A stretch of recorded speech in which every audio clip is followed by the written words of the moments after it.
நான்காவது, மார்க்க அறிவை தேடக்கூடிய காலகட்டத்தில் ஒரு சட்டம் பற்றி தெரியாவிட்டால் மார்க்க முரணான விஷயத்தில் மனிதன் வீழ்ந்து விடுவான். உதாரணத்திற்கு ரசூலுல்லாஹி ஸல்லல்லாஹு அலைஹி வஸல்லம் காலத்தில் ஒரு பயணத்தில் ஒரு நபித்தோழருக்கு தலையில் அடிபட்டு காயம் ஏற்பட்டுச்சு. அவர் இரவு தூங்கி பகலில் காலையில் அவர் தொழுகைக்காக எழுகிற நேரத்தில் குளிப்பு கடமையானவராக இருந்தார். அப்போ அவருக்கு சந்தேகம், தலையில் காயம் இருக்குது, குளிக்கலாமா வேண்டாமா? அப்போது தன்னோடு இருந்தவர்களிடம் சிலரிடம் அவர் கேட்டார், நான் குளிக்க வேண்டுமா, கட்டாயமா, குஸ்லு கட்டாயமா? அப்போ அங்கே இருந்தவங்க அறியாமையின் காரணமாக அவரிடம் சொன்னாங்க, ஒரு தோழர் சொன்னார், நீ கட்டாயம் குளித்து தான் ஆக வேண்டும், ஏனென்றால் உனக்கு குளிப்பு கடமை அப்படின்னு சொல்லிட்டார். அதனால் அவர் குளித்து விட்டார். இதனுடைய விளைவு என்ன? அவர் இறந்தே போய்விட்டார். அவருடைய நோய் கடுமையாகி தலையில் இருந்த அந்த அவருடைய பிரச்சனை, அதனால் அவருடைய நோயை அதிகப்படுத்தி அவர் குளித்ததால் அவர் இறந்து விட்டார். அப்போ அறியாமையில் இருந்த ஒரு மனிதரால், அறியாமையில் இருந்த ஒருவரால் என்ன ஆகிறது? அவர் இறப்பதற்கு காரணமாகிவிடும். கேள்வி கேட்டவர் அவர் கேட்டது சரி, ஏனென்றால் அவருக்கு மார்க்க சம்பந்தமான சட்டம் தெரிந்திருக்க விரும்புகிறார். ஏன்னா அல்லாஹ் தஆலா சொல்றார், ஃபஸ்அலு அஹ்ல திக்ரி இன் குன்தும் லா தஅலமூன். நீங்கள் அறியாதவர்களாக இருந்தால் அறிந்தவர்களிடம், கல்வி உள்ளவர்களிடம் கேட்டு தெரிந்து கொள்ளுங்கள். அவர் கேட்டது அறிந்திருப்பார் என்றுதான் அவர் பக்கத்தில் இருந்தவர்கள் கேட்டார். ஆனால் அவரும் அறியாதவர். அவர் என்ன செய்தார்? தனக்கு இல்மு இல்லாமல் ஒரு தவறான ஃபத்வாவை சொல்லிட்டார். நீ கட்டாயம் குளித்தாக வேண்டும் தான் அப்படின்னு சொல்லிட்டார். அப்போ இங்கே அல்லாஹ் தஆலா அறிந்தவரிடம் கேளுங்கள் என்று சொல்வது, மார்க்க அறிவை நாம் ஒரு விஷயத்தில் நமக்கு ஒரு ஆபத்தை தடுப்பதற்காக கேட்டுக்கொள்ள சொல்லி இருக்கிறான். ஏன்னா நாம் ஹராமானதில் விழுந்துடக்கூடாது, அல்லது நமக்கு வேறு ஒரு ஆபத்து வந்துடக்கூடாது. அப்போ மார்க்க இல்மை ஒருத்தர் தேடாமல் இருந்தால் யார்கிட்ட இருக்கிறதோ அவர்கிட்ட தேடி போக வேண்டும். அப்போ அவர் அதை தேடி போகாதவராக இருந்தால் என்ன ஆகும்? அவர் அறியாமையிலே மார்க்கத்துக்கு முரணான விஷயங்களில் விழுந்துருவார். இங்கே இந்த நபித்தோழர் அவருக்கு தெரியாத ஒன்றை இன்னொரு கேட்கிறார், அவரும் தெரியாதவர் தெரிந்தது போன்ற ஒரு ஃபத்வாவோ ஒரு தீர்ப்பை சொல்லிவிடுகிறார். இதனால் என்ன ஆகிறது? அந்த மனிதர் இறந்து விடுகிறார். இது அடுத்து இந்த செய்தி ரசூலுல்லாஹி ஸல்லல்லாஹு அலைஹி வஸல்லம் கவனத்துக்கு பின்னாடி போகிறது. பயணத்திலிருந்து திரும்பிய உடனே ரசூலுல்லாஹ் சொன்னார்கள், ஃபகதலூஹு கதலஹுமுல்லாஹ். அவர்கள் அவரை கொலை செய்து விட்டார்கள், அல்லாஹ் அவர்களை கொலை செய்யட்டும். ரசூலுல்லாஹ் கோபம் கொண்டார்கள், முகம் சிவந்து விட்டார்கள். அலா சஅலு இத் லம் யஅலமு. என்ன, தனக்கு தெரியாவிட்டால் தெரிந்தவரிடம் அவர்கள் கேட்டிருக்க வேண்டாமா? தங்களுக்கு தெரியவில்லை எனும்போது அவர்கள் கேள்வி கேட்டிருக்க கூடாதா? இவங்களாக ஒரு முடிவெடுத்துட்டு அந்த மனிதருக்கு அப்படி ஒரு ஃபத்வாவை சொல்லிவிட்டார்கள்.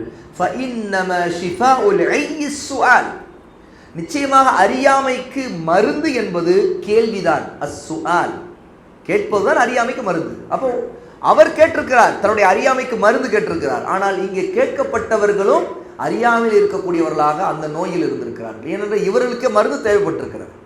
இந்த பதில் சொன்னவரே மருந்து தேவைப்படுகிறவர். ஆனால் இவர் தவறான ஒரு மருந்தை அவர் கொடுத்து விட்டார். இதன் விளைவாக அவர் இறந்து விட்டார்.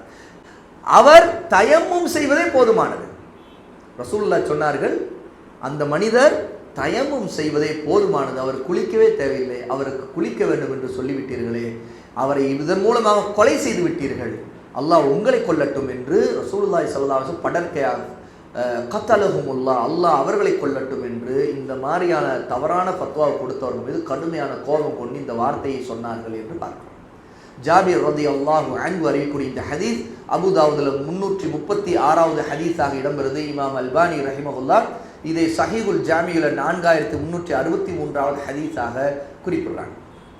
இன்னைக்கு முஸ்லிம் உம்மத்துடைய நிறைய ஃபித்னாக்கள், உலகம் முழுக்க நடக்கக்கூடிய அழிவுகள், அது பலஸ்தீன பிரச்சனையாக இருக்கட்டும், மற்ற எவ்வளோ விஷயங்களாக இருக்கட்டும், நம்முடைய சமூகத்தில் வரக்கூடிய பிரிவினைகள், வழிகேடுகளுடைய பிரச்சனைகள், விதத்துவாதிகளுடைய பிரச்சனைகள், இதில் பல குழப்பங்களுக்கு முக்கியமான காரணம் இல்மு இல்லாமல் தீர்ப்பு சொல்லுகிறவர்கள்.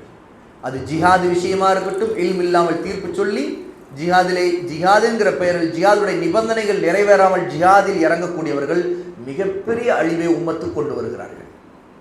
அதுபோல தாவாவுடைய விஷயத்திலா இருக்கட்டும், தாவாவை பற்றிய உசூல்கள், மன்ஹஜ், வழிமுறை என்ன, அஹ்லு சுன்னாவுடைய பாதை என்ன, இதை பற்றி அறிவில்லாதனால் இதிலே தன்னுடைய மன இச்சைப்படி, தாங்கள் விரும்பியபடி அல்லது தாங்கள் பார்க்கக்கூடிய குர்ஆன் ஹதீஸுக்கு தங்களுடைய வியாக்கியானத்தின்படி தீர்ப்பு சொல்லி ஃபத்வா கொடுத்து மக்களை வழிகெடுக்கக்கூடியவர்கள் தாவாவை நாசமாக்குகிறார்கள். இதுல மூத்த உலமா கல்வியாளர்களுடைய வழிகாட்டல், அறிவுரை, அவருடைய தீர்ப்புகள், அவருடைய ஆய்வுகள், இதை எதையும் பொருட்படுத்தாத தான் தோன்றித்தனமான போக்கை இன்று எவ்வளவு தாயிகள் சமூகத்தில் கொண்டு வந்து மிகப்பெரிய ஃபித்னாவை, பிரிவினையை மக்களிடம் கொண்டு வருகிறார்கள். இதற்கெல்லாம் காரணம் என்ன? இல்மு இல்லாமல் தீர்ப்பு சொல்லக்கூடிய மிகப்பெரிய வழிகேடும் பாவமும் தான். அப்போ அல்லாஹ் தஆலா ஃபஸ்அலு அஹ்ல ذிக்ரி இன் குன்தும் லா தஅலமூன், நீங்கள் அறியாதவர்களாக இருந்தால் அஹ்லு ذிக்ரிடம் கேளுங்கள் என்று சொல்கிறார். அஹ்லு ذிக்ர் என்று சொன்ன அஸ்ஸிக்ர் என்றால் அல் குர்ஆன் அஸ்-சுன்னா, இதை நன்கு விளங்கியவர்கள் அவர்கள் தான் அஹ்லு ذிக்ர். எல்லாரும் அஹ்லு ذிக்ராக ஆகிவிடக்கூடியார். அவை அஹ்லு ذிக்ராக அல்லாஹ் வர்ணிக்கக்கூடிய அளவிற்கு தகுதி உள்ளவர்கள் தான். அவர்களிடம் ஃபஸ்அலு, நீங்கள் கேள்வியை கேளுங்கள், உங்கள் மார்க்க சட்டங்களை கேட்டு தெரிந்து கொள்ளுங்கள் என்று அல்லாஹ் தஆலா சொல்லுகிறான். இன் குன்தும் லா தஅலமூன், நீங்கள் தெரியாதவர்களாக இருந்தால் அவரிடம் கேளுங்கள் என்று சொல்லுகிறான். தெரியாதவர்களாக இருந்து கொண்டிருக்கிறவர்கள் தெரியாதவரிடமே போய் கேட்டால் என்ன நடக்கும்? குளிப்பு கடமையானவருக்கு குளியுங்கள் என்று சொல்லி, அதாவது தலையில் காயம்பட்டு நோயாளியா இருக்கக்கூடிய மனிதரை குளிக்க சொல்லி அவரை கொலை செய்வது போன்ற ஒரு நிலைதான் இன்று உம்மத்தில் நிறைய பேர் செய்து கொண்டிருக்கிற மிகப்பெரிய ஃபித்னா, மிகப்பெரிய முசீபா, துன்பம், குழப்பம், ஃபசாத், அழிச்சாட்டியத்தை நாம் இன்று பார்த்து கொண்டிருக்கிறோம். அல்லாஹ் தஆலா நம்மை பாதுகாப்பானாக.